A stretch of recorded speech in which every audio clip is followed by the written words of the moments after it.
Hi friends, তোমরা কেমন আছো? আশা করি তোমরা ভালোই আছো আর আমিও ভালো আছি।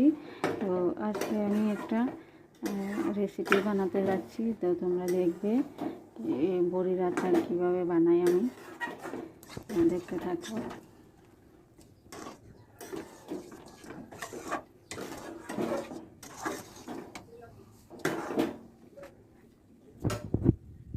এখানে বড়ি দিয়ে রেখেছিলাম, ভিজিয়ে রেখেছি। তারপরে এগুলি একটু জল দিয়ে দিলাম, জল দিয়ে গুড়টা দিয়ে দেবো।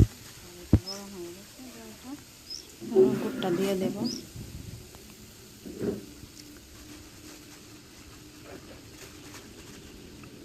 অনেক দিন ধরে আমার মেয়ে বলছিল কি বড়ির আচার খাবে খাবে, আর আমিও বানিয়ে দিতে পারিনি। তো আজকে ভাবলাম যেহেতু বানাচ্ছে তো বানিয়ে দিই বড়ির আচারটা।